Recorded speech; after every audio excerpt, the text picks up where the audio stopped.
नमस्कार साथियों, हमारे YouTube चैनल में आपका स्वागत है। अपनी तैयारी को एक लेवल अप करने के लिए हमारे चैनल को सब्सक्राइब करें, बेल आइकन ज़रूर प्रेस करें जिससे सभी नोटिफिकेशंस आपको टाइम से मिलते रहें।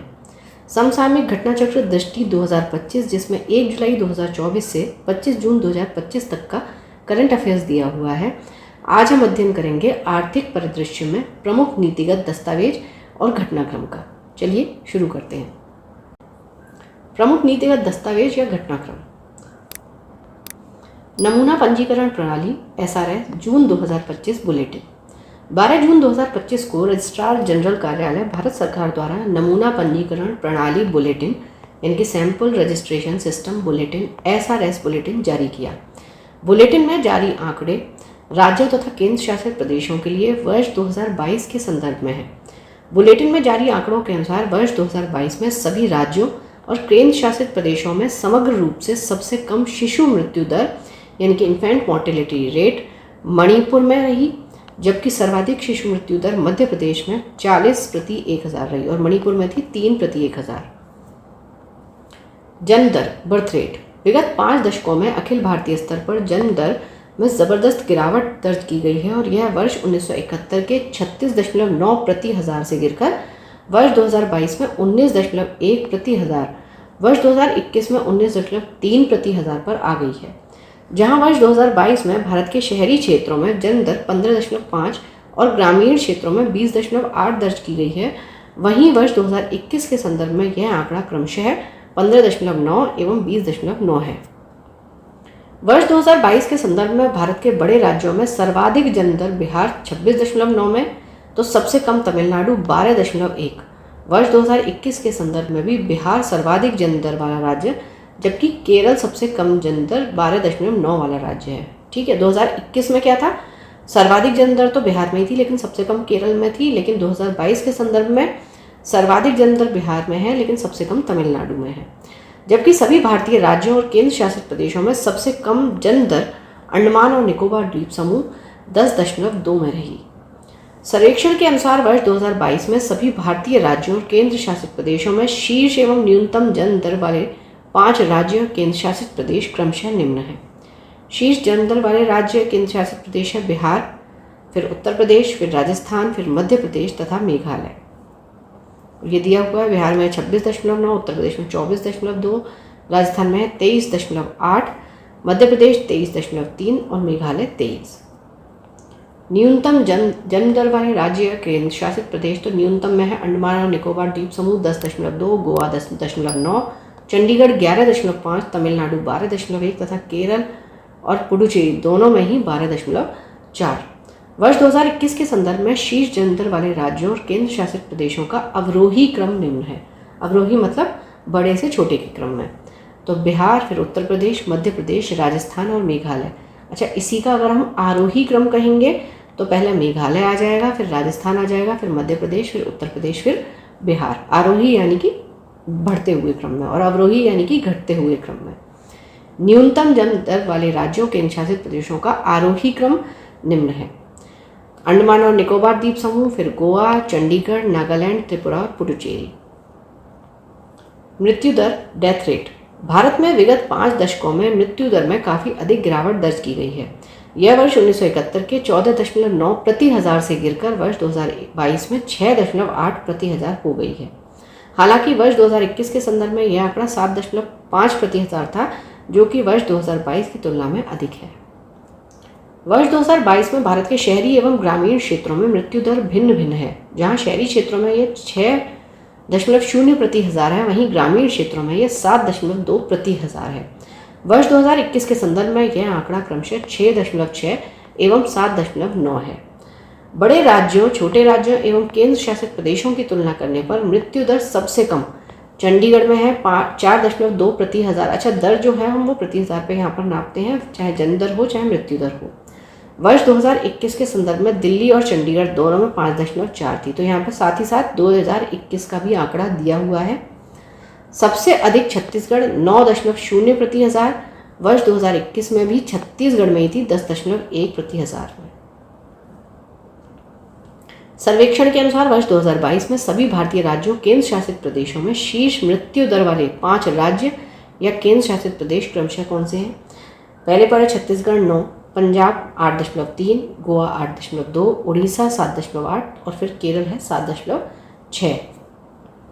सभी भारतीय राज्यों और केंद्र शासित प्रदेशों में न्यूनतम मृत्यु दर वाले 5 राज्य और केंद्र शासित प्रदेश हैं चंडीगढ़ 4.2, दिल्ली 4.6, मणिपुर या सिक्किम 4.9 दोनों ही एक साथ हैं, दादरा एवं नागर हवेली तथा दमन दीव 5.2 और नागालैंड 5.4। वर्ष 2021 के संदर्भ में सभी भारतीय राज्यों और केंद्र शासित प्रदेशों में शीर्ष मृत्यु दर वाले 5 राज्यों और केंद्र शासित प्रदेशों का अवरोही क्रम छत्तीसगढ़, फिर केरल, पंजाब, उड़ीसा, हिमाचल प्रदेश। तो 2021 में भी छत्तीसगढ़ ही था और 2022 के अनुसार भी छत्तीसगढ़ ही है जो शीर्ष मृत्यु दर वाला 5 राज्यों में भी शीर्ष पर है। शिशु मृत्यु दर यानी कि इन्फेंट मोर्टेलिटी रेट IMR। शिशु मृत्यु दर किसी देश या क्षेत्र के समग्र स्वास्थ्य परिदृश्य हेतु अशोधित संकेतक क्रूड इंडिकेटर के रूप में स्वीकार किया जाता है। यह एक निश्चित समयावधि में और किसी दिए गए क्षेत्र में प्रति 1000 जीवित जन्मों में शिशु मृत्यु 1 वर्ष से कम आयु के रूप में परिभाषित किया जाता है। राष्ट्रीय स्तर पर शिशु मृत्यु दर का वर्तमान स्तर वर्ष 2022 में प्रति 1000 जीवित जन्म पर 26 शिशुओं की मृत्यु और वर्ष 1971 के स्तर प्रति 1000 जीवित जन्म पर 129 शिशुओं की मृत्यु की तुलना में घटकर 1/4 से कम हो गया है। यानी कि जब 1971 की अगर हम बात करें तो 1000 जीवित जन्म पर 1 साल से कम आयु के जो बच्चे होते थे वो 129 की मृत्यु होती थी, और अगर हम 2022 की बात करें तो 1000 पर कितने की हो रही है? 26 की। वर्ष 2021 के संदर्भ में शिशु मृत्यु दर 27 प्रति 1000 दर्ज की गई है। तो 2021 में ये 27 थी और 22 में 26।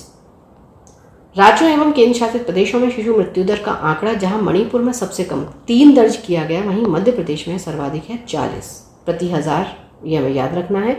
वर्ष 2021 के संदर्भ में भी सर्वाधिक शिशु मृत्यु दर वाला राज्य या केंद्र शासित प्रदेश की बात करें तो ये मध्य प्रदेश था, तब 41 था, अब 40 हो गया।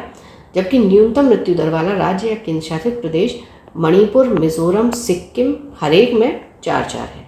ठीक है, अब मणिपुर में सबसे कम हो गया 2022 में 3, 2021 में 3 थे। सर्वेक्षण के अनुसार वर्ष 2022 में सभी भारतीय राज्यों और केंद्र शासित प्रदेशों में सर्वाधिक शिशु मृत्यु दर वाले शीर्ष 5 राज्य और केंद्र शासित प्रदेश की बात करें तो पहले पर है मध्य प्रदेश, इसमें है 40, छत्तीसगढ़ और उत्तर प्रदेश एक साथ 38, उड़ीसा और असम एक साथ हैं 32, राजस्थान मेघालय एक साथ हैं 30 और बिहार और हरियाणा 26। तो पहले पर मध्य प्रदेश है और बाकी फिर और आगे जो 5 तक हैं वहाँ पर 2-2 एक साथ आ रहे हैं स्टेट। सबसे कम मृत्यु दर वाले 5 राज्य और केंद्र शासित प्रदेश क्रमशः हैं मणिपुर, फिर लद्दाख, सिक्किम, गोवा एक साथ 5 हैं, उसमें पुडुचेरी में 6, केरल, दादरा एवं नागर हवेली और दमन दीव में 7, अंडमान निकोबार द्वीप समूह और चंडीगढ़ एक साथ 8 और नागालैंड में 9। मातृ मृत्यु दर MMR यानी मैटरनल मोर्टेलिटी रेट। भारत के महापंजीयक RGI द्वारा 12 जून 2025 को जारी भारत में मातृ मृत्यु दर पर विशेष बुलेटिन 2020-22 के अनुसार भारत में प्रमुख मातृ एवं शिशु स्वास्थ्य संकेतकों में उल्लेखनीय सुधार हो रहा है। नमूना पंजीकरण प्रणाली SRS पर आधारित भारत में मातृ मृत्यु दर पर विशेष बुलेटिन 2020-22 के अनुसार देश में मातृ मृत्यु अनुपात MMR में उल्लेखनीय कमी आई है। यह वर्ष 2014 से 16 में प्रति लाख जन्मों पर 130 से 42 अंक घटकर वर्ष 2020-22 में 88 हो गई है। ठीक है, तो ध्यान रखना है शिशु मृत्यु दर, जन्म दर जो था हमारा, तो उसमें हम प्रति 1000 लेते हैं, लेकिन जो मातृ मृत्यु दर की बात आती है तो इसमें हम जब अनुपात लेते हैं तो वो हम प्रति लाख पर लेते हैं, तो ये आपको ध्यान रखना है। वर्ष 2019 से 21 तथा वर्ष 2018 से 20 के संदर्भ में प्रति लाख जीवित जन्मों पर मातृ मृत्यु दर क्रमशः 93 तथा 97 है, यानी 2019 से 21 में थी 93 और 18 से 20 में 97। कुछ बड़े राज्यों के संदर्भ में जहां सर्वाधिक मातृ मृत्यु दर मध्य प्रदेश प्रति लाख जीवित जन्म पर 159 में है, वहीं सबसे कम केरल में प्रति लाख जीवित जन्म पर 18 में है। जून 2025 में ही जारी आंकड़ों के अनुसार नवजात मृत्यु दर NMR यानी कि नियोनेटल मोर्टेलिटी रेट वर्ष 2014 में प्रति 1000 जन्मों पर 26 से घटकर वर्ष 2022 में प्रति 1000 जन्मों पर 19 हो गई है। ग्रामीण एवं शहरी क्षेत्रों में क्रमशः 21 प्रति 1000 तथा 13 प्रति 1000 है। बड़े राज्यों के संदर्भ में सर्वाधिक नवजात मृत्यु दर मध्य प्रदेश में 29 प्रति हजार में, तो सबसे कम केरल में 5 प्रति हजार है। जन्म के समय लिंग अनुपात जहां वर्ष 2016 से 18 में 899 था, सुधरकर वर्ष 2020 से 22 में 914 हो गया है। वर्ष 2019 से 21 के संदर्भ में यह आंकड़ा 913 है। कुल प्रजनन दर वर्ष 2021 एवं 2022 दोनों ही वर्षों में 2.0 पर स्थिर है, जो वर्ष 2017 में 2.2 की तुलना में उल्लेखनीय सुधार है। वर्ष 2022 में कुल प्रजनन दर यानी कि टोटल फर्टिलिटी रेट सर्वाधिक बिहार 3.0 था, तो सबसे कम दिल्ली एवं तमिलनाडु दोनों में 1.3, उत्तर प्रदेश के लिए यह 2.6 है। मौद्रिक नीति वक्तव्य जून 2025-26। भारतीय रिजर्व बैंक के मौद्रिक नीति समिति MPC की 4 से 6 जून 2025 को हुई बैठक में वित्त वर्ष 2025-26 के लिए दूसरी द्विमासिक मौद्रिक नीति की घोषणा की गई। बैठक में विस्तृत मूल्यांकन के बाद MPC ने चल निधि समायोजन सुविधा LAF के तहत नीतिगत रेपो दर को तत्काल प्रभाव से 50 आधार अंक घटाकर 5.50% करने का निर्णय लिया। परिणाम स्वरूप स्थायी जमा सुविधा दर SDFR standing deposit facility rate तथा सीमांत स्थायी सुविधा MSF मार्जिनल स्टैंडिंग फैसिलिटी दर क्रमशः 5.25% एवं 5.75% पर समायोजित हो जाएंगी। यानी SDFR कितना हो जाएगा 5.25 और MSF कितना हो जाएगा 5.75। बैंक दर भी 5.75% पर समायोजित हो जाएगी। उल्लेखनीय है कि अप्रैल 2025-26 के मौद्रिक नीति वक्तव्य में नीतिगत रेपो दर को 6% पर निर्धारित किया गया था। ठीक है, और अब 50 आधार अंक घटा दिया गया, तो अब हो गई 5.50। फरवरी 2025 से लगातार नीतिगत रेपो दर में 100 आधार अंकों की कटौती की गई है।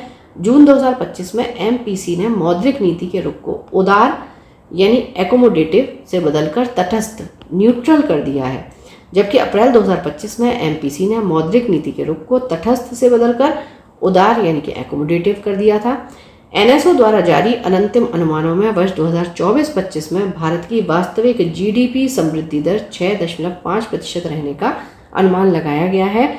लास्ट चैप्टर में भी मैंने आपको बताया था कि अलग अलग जो अनुमान हैं उनसे अलग अलग क्वेश्चन आते हैं। इसमें NSO के हिसाब से कितना हो गया 6.5। तो आपसे पूछा जाता है कि रिजर्व बैंक ने कितना GDP समृद्धि दर का अनुमान लगाया या IMF के द्वारा कितना है, तो वो हमें सारे आंकड़े याद रखने होते हैं। वर्ष 2025-26 के लिए वास्तविक GDP समृद्धि दर 6.5% अनुमानित है। CPI हेडलाइन मुद्रास्फीति में मार्च अप्रैल के दौरान गिरावट जारी रही।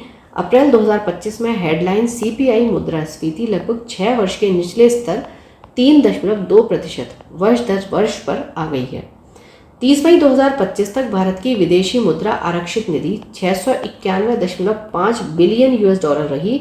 यह 11 महीने से अधिक के वस्तु आयात को वित्त पोषित करने तथा लगभग 96% बकाया बाह्य ऋण हेतु पर्याप्त है। वर्ष के दौरान चरणबद्ध तरीके से CRR यानी कि कैश रिजर्व रेशियो को 100 आधार अंक घटाकर निवल मांग एवं मियादी देयताओं के 3% तक कम करने का निर्णय लिया गया है। यह कटौती 6 सितंबर, 4 अक्टूबर, 1 नवंबर एवं 29 नवंबर 2025 से शुरू होने वाले पखवाड़े से 25 आधार अंक की 4 बराबर किस्तों में की जाएगी। CRR में कटौती से दिसंबर 2025 तक बैंकिंग प्रणाली में लगभग 2.5 लाख करोड़ रुपए की प्राथमिक चल निधि बढ़ जाएगी।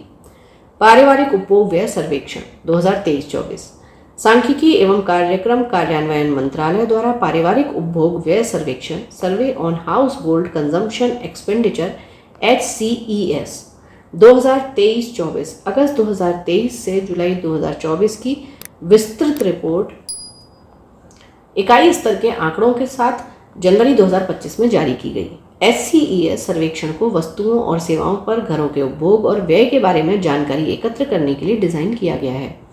सर्वेक्षण में कुल 2,61,953 परिवार, जिसमें ग्रामीण 1,54,357 और शहरी 1,07,596 शामिल किए गए। सर्वेक्षण से प्राप्त औसत मासिक प्रति व्यक्ति उपभोग व्यय MPC ग्रामीण क्षेत्रों में 4,122 रुपये और शहरी क्षेत्रों में 6,996 रुपये पाया गया है। पिछले सर्वेक्षण 2022-23 की तुलना में ये लगभग 9.25% ग्रामीण तथा 8.3% शहरी की वृद्धि को दर्शाता है। अगर सरकार की कल्याणकारी योजनाओं के तहत निःशुल्क मिलने वाली वस्तुओं का मूल्य भी गणना में शामिल करें तो ग्रामीण और शहरी MPCE क्रमशः लगभग 4,247 रुपये व 7,078 रुपये तक पहुंच जाता है। ग्रामीण का हो गया 4,247 और शहरी हो गया 7,078 रुपये। पारिवारिक उपभोग व्यय सर्वेक्षण 2023-24 के अनुसार ग्रामीण और शहरी खर्च के बीच अंतर लगातार कम हो रहा है। वर्ष 2011-12 में शहरी क्षेत्रों का प्रति व्यक्ति खर्च ग्रामीण से लगभग 84% अधिक था, जो वर्ष 2022-23 में घटकर 71% रह गया है और वर्ष 2023-24 में और कम हो गया और ये 70% रह गया। सिक्किम ने भारत में सबसे अधिक औसत MPCE दर्ज किया है, ध्यान रखना है।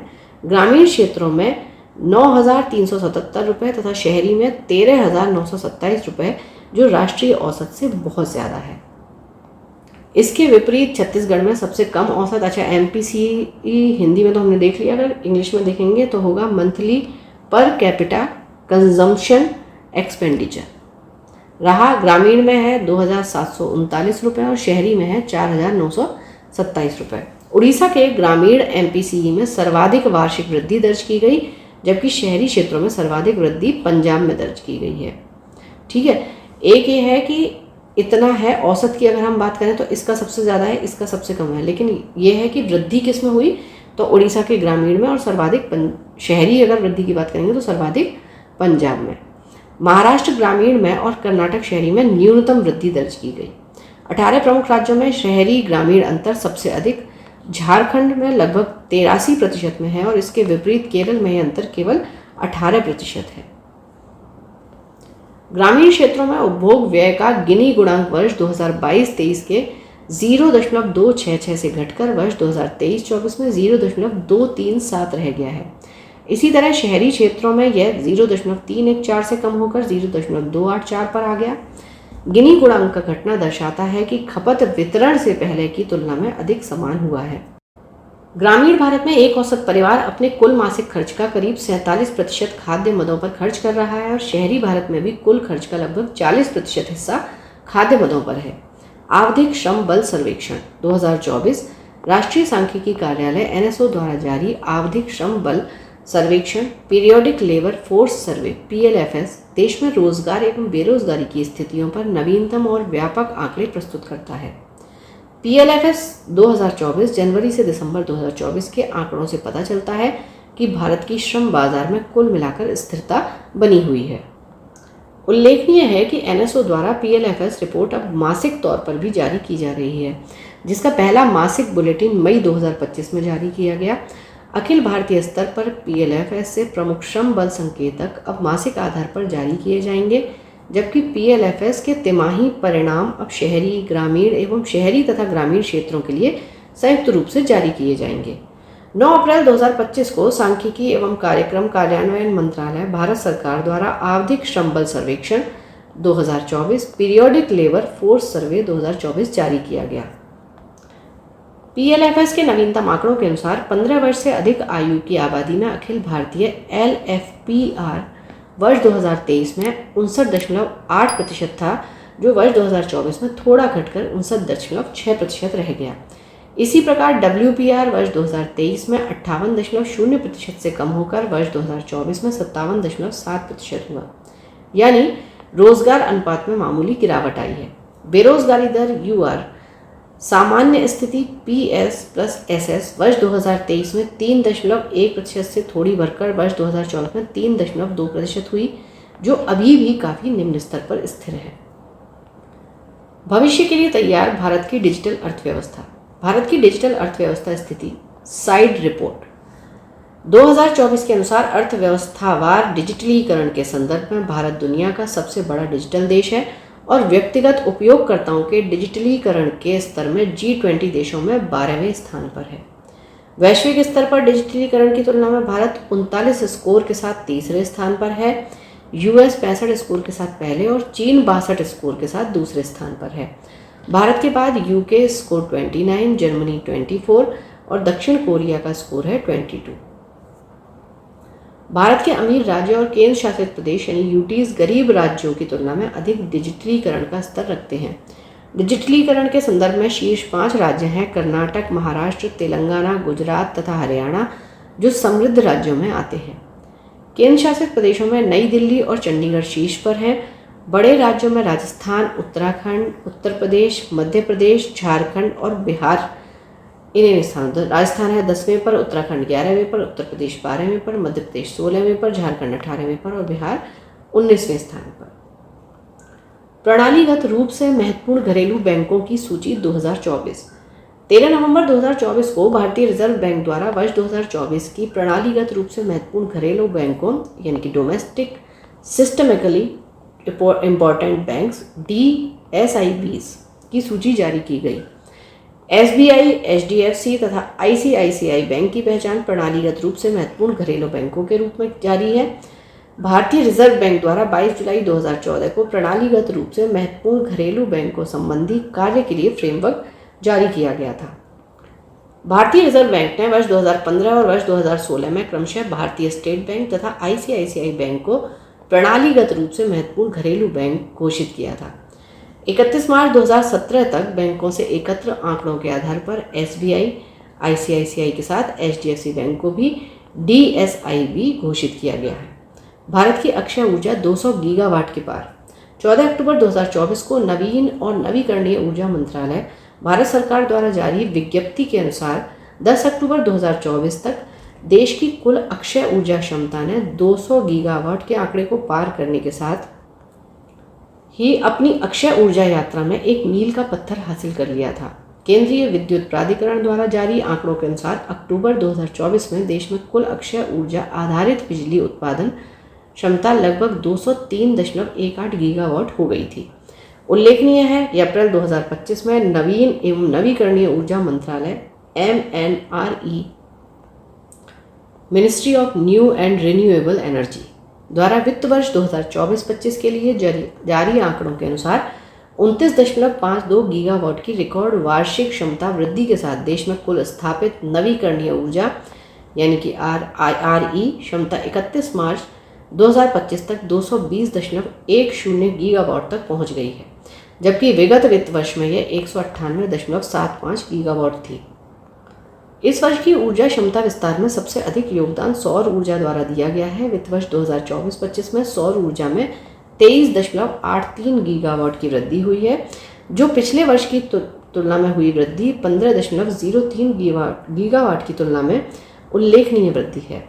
कुल स्थापित सौर क्षमता अब 105.65 गीगावाट है। 31 मार्च 2025 तक की स्थिति के अनुसार भारत की नवीकरणीय ऊर्जा स्थापित क्षमता में अग्रणी 4 राज्य। तो पहले पर है राजस्थान 34.14 गीगावाट, दूसरे पर गुजरात 33.39 गीगावाट, तीसरे पर तमिलनाडु 25.24 गीगावाट और चौथे पर है कर्नाटक 23.92 गीगावाट। 31 मई 2025 तक के आंकड़ों में भारत की कुल नवीकरणीय ऊर्जा स्थापित क्षमता 226.75 गीगावाट हो गई है और इस संदर्भ में गुजरात 35.94 गीगावाट ने राजस्थान 35.4 गीगावाट को पीछे छोड़ दिया है। अखिल भारतीय ग्रामीण वित्तीय समावेशन सर्वेक्षण 9 अक्टूबर 2024 को नाबार्ड द्वारा वर्ष 2021-22 के लिए देश भर में कराए गए दूसरे अखिल भारतीय ग्रामीण वित्तीय समावेशन सर्वेक्षण NAFIS के निष्कर्ष प्रकाशित किए गए। यह सर्वेक्षण 1 लाख ग्रामीण परिवारों के आर्थिक एवं वित्तीय सूचकों पर आधारित प्राथमिक जानकारी प्रदान करता है। आर्थिक विकास में वित्तीय समावेशन की महत्वपूर्ण भूमिका मानते हुए नाबार्ड द्वारा कृषि वर्ष जुलाई से जून 2016-17 में पहला सर्वेक्षण किया गया था। रिपोर्ट के अनुसार 5 वर्षों में ग्रामीण परिवारों की औसत मासिक आय में 57.6% की वृद्धि दर्ज की गई और यह वर्ष 2016-17 के 8,059 रुपये से बढ़कर वर्ष 2021-22 में 12,698 रुपये हो गई है, जो 9.5% की चक्रवृद्धि वार्षिक वृद्धि दर CAGR को प्रदर्शित कर रहा है। वित्तीय वर्ष के आधार पर इस अवधि में वार्षिक औसत सकल घरेलू उत्पाद वृद्धि दर कितनी रही? 9%। सभी परिवारों के कुल आकलन के अनुसार औसत मासिक आय 12,698 रुपये रही। इसमें कृषक परिवारों की कमाई थोड़ी बेहतर 13,661 रुपये रही, जबकि गैर कृषक परिवारों की आय 11,438 रुपये रही। ठीक है, यहाँ पर जो किसान परिवार थे उनकी आय बेहतर रही है। सरकारी या निजी क्षेत्र में वेतन आधारित रोजगार सभी परिवारों के लिए आय का सबसे बड़ा स्रोत रहा, जो उनकी कुल आय का लगभग 37% रहा, जबकि कृषक परिवारों के लिए खेती यानी कि कल्टीवेशन ही आय का मुख्य स्रोत रहा, जो उनकी मासिक आय का लगभग 1/3 हिस्सा थी। ग्रामीण परिवारों का औसत मासिक व्यय वर्ष 2016-17 के 6,646 रुपये से बढ़कर वर्ष 2021-22 में 11,262 रुपये हो गया। कृषक परिवारों ने गैर कृषक परिवारों 10,675 रुपये की तुलना में अपेक्षाकृत अधिक व्यय किया है, 11,710 रुपये। तो जो कृषक परिवार हैं उनका व्यय कितना है, 11,710, और गैर कृषक जो हैं उनका व्यय कितना है, 10,675 रुपये। परिवारों की वार्षिक औसत वित्तीय बचत वर्ष 2016-17 के 9,104 रुपये से बढ़कर 21-22 में 13,209 रुपये हो गई। परिवारों द्वारा वर्ष 2016-17 में 50.6% की बचत की तुलना में वर्ष 2021-22 में 66% अधिक धन बचत किया गया। वर्ष 2016-17 से वर्ष 2021-22 की अवधि में कृषक परिवारों ने गैर कृषक परिवारों की तुलना में बेहतर बचत किया। इस अवधि में कृषक परिवारों ने 71% बचत, जबकि गैर कृषक परिवारों ने 58% बचत की। मौद्रिक नीति समिति MPC का पुनर्गठन। मॉनेटरी पॉलिसी कमेटी 1 अक्टूबर 2024 को केंद्र सरकार द्वारा भारतीय रिजर्व बैंक अधिनियम 1934 का 2 की धारा 45ZB द्वारा प्रदत्त शक्तियों का प्रयोग करते हुए तदनुसार भारतीय रिजर्व बैंक की मौद्रिक नीति समिति का पुनर्गठन किया गया, जो निम्नानुसार है।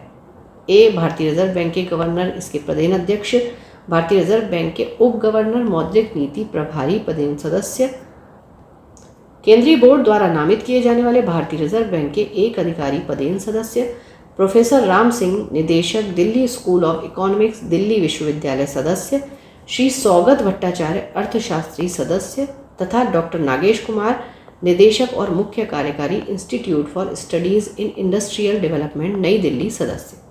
उल्लेखनीय है कि भारतीय रिजर्व बैंक अधिनियम के प्रावधानों के अनुसार मौद्रिक नीति समिति में 6 सदस्य होते हैं। इनमें से 3 सदस्य भारतीय रिजर्व बैंक की तरफ से तथा 3 सदस्य केंद्र सरकार द्वारा नियुक्त किए जाते हैं। केंद्र सरकार द्वारा नियुक्त मौद्रिक नीति समिति के सदस्य उपयुक्त क्रम संख्या D, E तथा F में हैं। तत्काल प्रभाव से 4 वर्षों की अवधि हेतु अथवा अगले आदेशों तक जो भी पहले हो वो पद धारण करेंगे। भारतीय स्टेट बैंक वर्ष 2024 के लिए भारत का सर्वश्रेष्ठ बैंक। अक्टूबर 2024 में ग्लोबल फाइनेंस मैगजीन द्वारा भारतीय स्टेट बैंक को वर्ष 2024 के लिए भारत में सर्वश्रेष्ठ बैंक के रूप में मान्यता प्रदान की गई। ये ध्यान रखना है कि किसने की है। यह पुरस्कार SBI के अध्यक्ष श्री CS शेट्टी को असाधारण सेवाएं प्रदान करने तथा अपने ग्राहकों का विश्वास जीतकर देश भर में वित्तीय समावेशन को बढ़ावा देने के लिए बैंक की अटूट प्रतिबद्धता हेतु प्राप्त हुआ।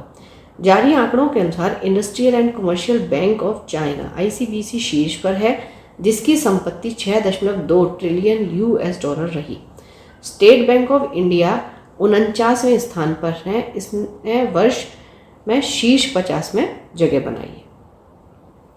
डिजिटल इंडिया सामान्य सेवा केंद्र परियोजना ग्रामीण भारत में डिजिटल कार्यप्रणाली को बढ़ावा देने तथा यह सुनिश्चित करने हेतु कि डिजिटल सेवाओं का लाभ प्रत्येक नागरिक तक पहुंचे, इलेक्ट्रॉनिकी एवं सूचना प्रौद्योगिकी मंत्रालय भारत सरकार द्वारा डिजिटल इंडिया सामान्य सेवा केंद्र परियोजना की शुरुआत की जा रही है। इस परियोजना की शुरुआत उत्तर प्रदेश के पीलीभीत और गोरखपुर जिलों से की जाएगी। ध्यान रखना है, यूपी स्पेशल में। इस परियोजना के माध्यम से देश के 10 जिलों की लगभग सभी ग्राम पंचायतों में एक मॉडल DICSC केंद्र स्थापित किया जाएगा, जिससे देश भर में कुल 4,740 केंद्र स्थापित होंगे। जिन 10 जिलों में केंद्र स्थापित किए जाएंगे वे निम्न हैं: पीलीभीत एवं गोरखपुर उत्तर प्रदेश, छत्रपति संभाजी नगर पुराना औरंगाबाद महाराष्ट्र, चंबा हिमाचल प्रदेश, खम्मम तेलंगाना, गांधीनगर गुजरात, ममित मिजोरम, जोधपुर राजस्थान, लेह लद्दाख तथा पुडुचेरी। भारत के लिए राष्ट्रीय स्वास्थ्य लेखा अनुमान 2021-22। 25 सितंबर 2025-24 को स्वास्थ्य एवं परिवार कल्याण मंत्रालय भारत सरकार द्वारा भारत के लिए राष्ट्रीय स्वास्थ्य लेखा अनुमान national health accounts estimates for India से संबंधित वर्ष 2021-22 एवं वर्ष 2020-21 के अनुमान जारी किए गए। वर्ष 2021-22 के संदर्भ में जारी किए गए अनुमानों के अनुसार कुल स्वास्थ्य व्यय टोटल हेल्थ एक्सपेंडिचर में आउट ऑफ पॉकेट एक्सपेंडिचर यानी OOPE की हिस्सेदारी वर्ष 2014-15 के 62.6% से घटकर वर्ष 2021-22 में 39.4% रह गई। इसी अवधि के दौरान देश के कुल सकल घरेलू उत्पाद GDP में सरकारी स्वास्थ्य व्यय की हिस्सेदारी वर्ष 2014-15 के 1.13% से बढ़कर वर्ष 2021-22 में 1.84% हो गई। कुल स्वास्थ्य व्यय में सरकारी स्वास्थ्य व्यय का हिस्सा वर्ष 2014-15 के 29% से बढ़कर 2021-22 में 48% हो गया है। वर्ष 2020-21 के दौरान भारत का कुल स्वास्थ्य व्यय 5,436 रुपये प्रति व्यक्ति व्यय के साथ 7,39,327 करोड़ रुपए अनुमानित था, जो सकल घरेलू उत्पाद का 3.73% है। वर्ष 2021-22 के लिए देश में कुल स्वास्थ्य व्यय यानी कि टोटल हेल्थ एक्सपेंडिचर 9,04,461 करोड़ रुपए, GDP का 3.83% तथा 6,602 रुपये प्रति व्यक्ति होने का अनुमान है। चालू स्वास्थ्य व्यय करंट हेल्थ एक्सपेंडिचर 7,89,760 करोड़ रुपए, कुल स्वास्थ्य व्यय का 87.32% तथा पूंजी व्यय 1,14,701 करोड़ रुपए, कुल स्वास्थ्य व्यय का 12.68% है। आवधिक श्रम बल सर्वेक्षण वार्षिक रिपोर्ट जुलाई 2023 से जून 2024 वार्षिक रिपोर्ट 23 सितंबर 2024 को सांख्यिकी एवं कार्यक्रम कार्यान्वयन मंत्रालय भारत सरकार द्वारा आवधिक श्रम बल सर्वेक्षण PLFS periodic labour force survey यानी कि आवधिक श्रम बल सर्वेक्षण वार्षिक रिपोर्ट जुलाई 2023 से जून 2024 जारी की गई। जारी रिपोर्ट के अनुसार जुलाई 2023 से जून 2024 के दौरान 15 वर्ष और उससे अधिक उम्र के लोगों के लिए सामान्य स्थिति PS+SS के में श्रम बल प्रतिभागी दर LFPR जुलाई 2023 से जून 2024 के दौरान 60.1% रही। पुरुष और महिला के लिए यह क्रमशः 78.8% और 41.7% थी, यानी पुरुषों के लिए 78.8 और महिलाओं के लिए 41.7। सामान्य स्थिति PS+SS में 15 वर्ष से अधिक उम्र की महिलाओं के लिए LFPR जुलाई 2022 से जून 2023 के दौरान 37.0% से बढ़कर जुलाई 2023 से जून 2024 के दौरान 41.7% हो गया है। सामान्य स्थिति PS+SS में 15 वर्ष से अधिक उम्र की महिलाओं के लिए LFPR जुलाई 2022 से जून 2023 के दौरान 37.0% से बढ़कर 2023 जून 2024 के दौरान 41.7% हो गया है।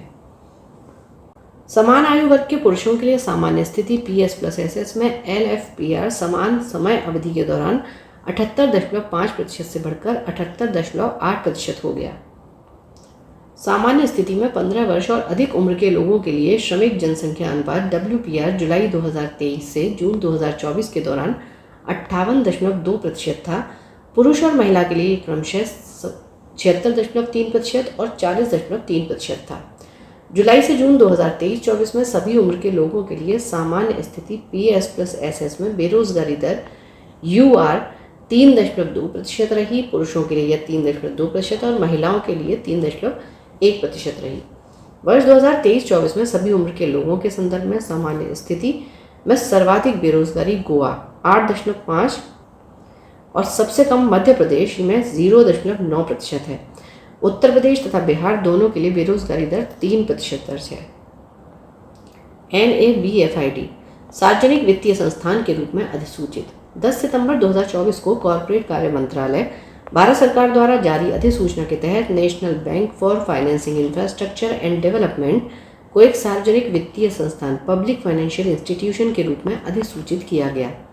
केंद्र सरकार ने भारतीय रिजर्व बैंक के परामर्श से कंपनी अधिनियम 2013 की धारा 2 की शक्तियों का प्रयोग करते हुए राष्ट्रीय अवसंरचना वित्त पोषण और विकास बैंक NABFID को सार्वजनिक वित्तीय संस्थान के रूप में अधिसूचित किया है। NABFID जो एक विशेष विकास वित्त संस्थान है की स्थापना वर्ष 2021 में national bank for financing infrastructure and development act 2021 द्वारा की गई थी। इस संस्थान के विकासात्मक तथा वित्तीय दोनों उद्देश्य हैं। यह संस्थान दीर्घ अवधि के ऋण, मिश्रित वित्त, आंशिक क्रेडिट वृद्धि, टेकआउट फाइनेंसिंग जैसे नवीन उपकरणों के माध्यम से ऋण प्रवाह को सक्षम बनाता है। Unified landing interface. अगस्त 2024 में भारतीय रिजर्व बैंक के तत्कालीन गवर्नर शक्तिकांत दास जी द्वारा एक नए digital platform unified landing interface ULI को जारी करने की घोषणा की गई। यह नया डिजिटल प्लेटफॉर्म ULI ऋण देने की प्रक्रिया को सरल बनाने हेतु डिजाइन किया गया है। UPI की सफलता के आधार पर ही ULI ऋणदाताओं हेतु ऋण स्वीकृतियों में तेजी लाने के लिए भूमि रिकॉर्ड जैसी महत्वपूर्ण जानकारी तक पहुंच को आसान बना देगा। यह प्लेटफॉर्म छोटे व्यवसायों तथा ग्रामीण उधारकर्ताओं हेतु विशेष रूप से सहायक होगा। यह एक सुव्यवस्थित प्रणाली के माध्यम से कागजी कार्रवाई को कम करते हुए क्रेडिट मूल्यांकन में तेजी लाएगा। इस लेक्चर में इतना ही। पढ़ते रहिए, बढ़ते रहिए, रिवीजन जरूर करते रहिए। Thank you for watching. Keep learning, stay with me.